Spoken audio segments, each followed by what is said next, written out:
Welcome to old story. இன்றைக்கி நம்முடைய சேனலில் ஒரு பயங்கரமான கொலை சம்பவத்தை பற்றி தான் பார்க்க இருக்கிறோம்.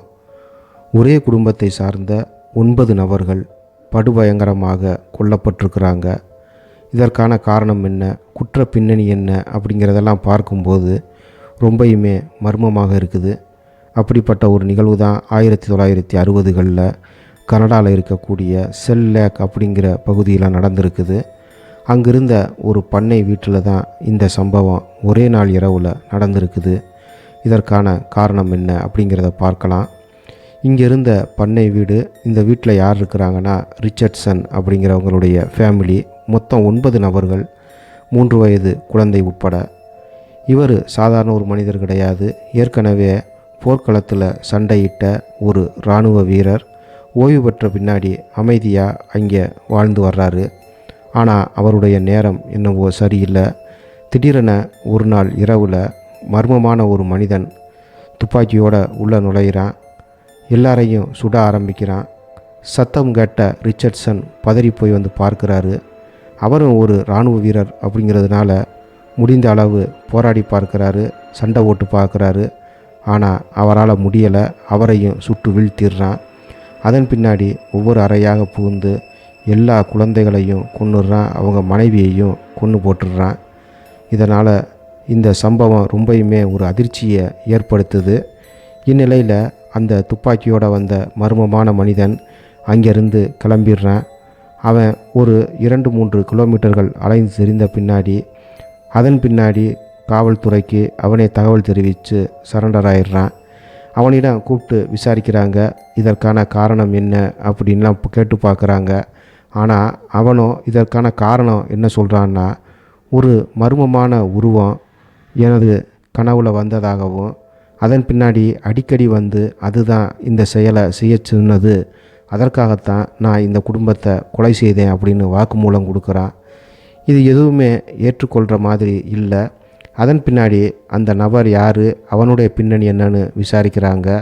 அப்போ தான் தெரியுது அவனுடைய பெயர் ஹாஃப்மேன் அப்படின்னும். அவன் ஏற்கனவே தீவிர மனக்கோளாறால் ஆட்பட்டு இருக்கிறான்.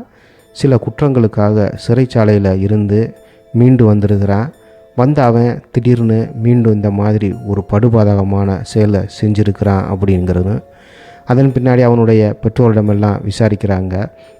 சிறு வயதிலிருந்தே தீவிரமான ஒரு மனக்கோளாறுலேயே அவன் இருந்ததால் அவனை மருத்துவமனையிலலாம் வச்சு சிகிச்சை எடுத்து பார்த்துருக்குறாங்க. இந்நிலையில் ஏற்கனவே ஒரு குற்றத்திற்காக சிறையிலிருந்து வந்த அவன் மீண்டும் இதே மாதிரி வீட்டில் சொல்லிக்கிறாம நாடோடி ஒன்று அங்கே இங்கேயும் மனக்கோளாறில் அலைஞ்சிக்கிட்டே இருந்திருக்கிறான். திடீர்னு என்ன ஆனதுன்னு தெரியலை. ஒரு நாள் இந்த வீட்டை பார்த்துருக்குறான். எப்படியோ ஒரு துப்பாக்கியை கைப்பற்றி அதன் மூலமாக இந்த சம்பவத்தை செஞ்சுருக்கிறான். இவனுக்கு எப்படி அந்த துப்பாக்கி வந்தது அப்படிங்கிறதும் ஒரு மர்மமாகவே இருக்குது. இதில் மிகப்பெரிய ஆச்சரியம் என்னென்னா, இறந்து போன நபர்களுக்கு மத்தியில் ஒரே ஒரு 4 வயது குழந்தை மட்டும் தப்பிச்சிருக்குது. அதற்கான காரணம் என்னென்னா, இவன் சுட்டு கொண்டு இருக்கும் பொழுது அது தனது 2 சகோதரிகளுக்கு நடுவில் படுத்திருந்ததால் அதன் மீது காயம் ஏற்படலை. இதை பற்றி அவனிடம் கேட்டபோது அந்த ஹாஃப்மேன் என்ன சொல்லியிருக்கிறான்னா, அந்த குழந்தையினுடைய முகம் தேவதை மாதிரி இருந்ததால் நான் சுடலை அப்படின்னு சொல்லியிருக்கிறான். இந்த வாக்குமூலங்கள்லாம் கேட்டு எரிச்சலும் ஆத்திரமும் அடைஞ்சிருக்கிறாங்க எல்லாருமே. ஆனாலும் அவனை மீண்டும் நீதிமன்றம் முன்னாடி நிப்பாட்டியிருக்கிறாங்க. இவனுக்கு ஏற்கனவே தீவிர மனக்கோளாறுகள் இருந்ததால் அவனை கடுமையான காவலோட மீண்டும் ஒரு மனநல காப்பகத்தில் வச்சு அவனை பார்த்து வந்திருக்கிறாங்க. இப்படிப்பட்ட ஒரு துயரமான சம்பவம் இதற்கு முன்னாடி எங்கேயும் நடந்ததில்லை.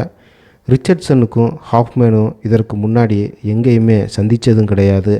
அவங்களுக்குள்ள எந்த விதமான ஒரு உரையாடலோ இதுக்கு முன்னாடி ஒரு தொடர்போ அறிமுகமோ இருந்ததில்லை.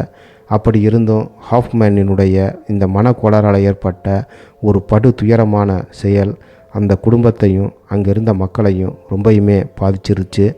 கனவுல அவன் கண்ட அந்த பாரநார்மல் தொடர்புடைய விஷயங்கள் எல்லாம் சிலரால் நம்பப்பட்டது, பலரால் அது ஏற்றுக்கொள்ள முடியலை.